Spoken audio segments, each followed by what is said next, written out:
One of the most important pieces of feedback that we received in response to our exposure drafts was the idea that we needed to ensure that our standards were capable of being applied around the world, irrespective of the circumstances of particular companies.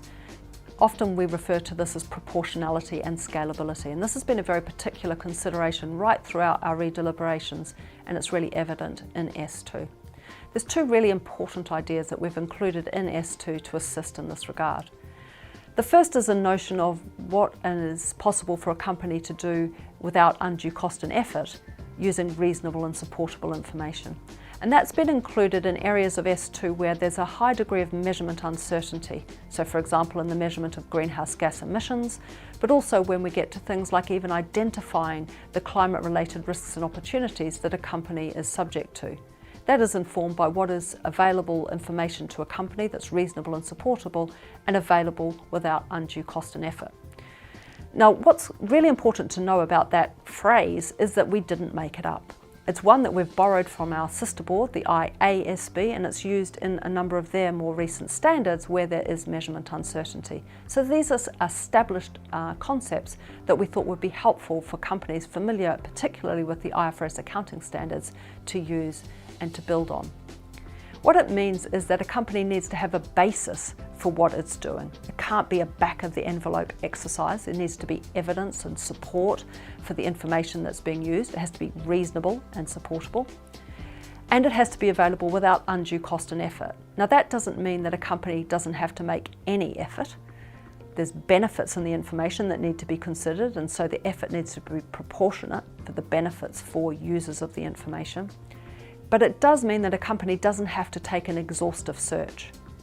If information is already being used for reporting processes or for management purposes, then it would be reasonable to consider that as a source of information.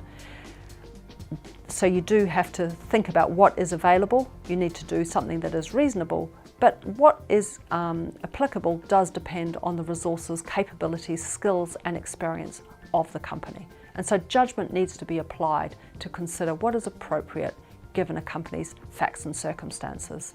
And what we've tried to emphasise throughout our standards is that what we expect in the early years of application will be different to what we expect in later years. We expect the market and entities to get better, more experience and to improve over time. And that concept is really built into the standards. So reasonable and supportable without undue cost and effort is something you will see in many places in S2. The other important idea that you'll see in S2, which is also designed to help with this idea of proportionality and scalability, is the notion of what might be appropriate given a company's skills, resources and experience. And that's used in two places in S2 to switch what's required from a more quantitative ask to a more qualitative requirement. The two places are in relation to providing information about the anticipated effects on the financial statements of your climate-related risks and opportunities. If possible, that should be provided on a quantitative basis, but if that's not feasible given a company's skills, resources and experience, then a qualitative disclosure is allowed under S2. The other place where this notion of skills, experience and resources comes into play is in scenario analysis. So I said earlier that a range of different approaches can be considered scenario analysis, and that is acknowledged in S2.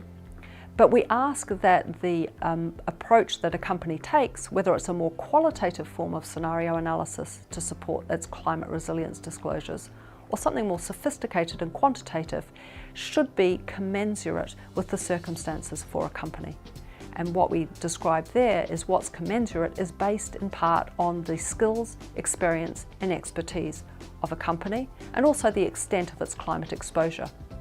If you're a well-resourced company that's got a lot of climate risk and you've been thinking about climate resilience for many years, we would expect more of you, a more quantitative form of scenario analysis than we would of a smaller company that's just starting its journey on sustainability reporting and starting to think about climate risk.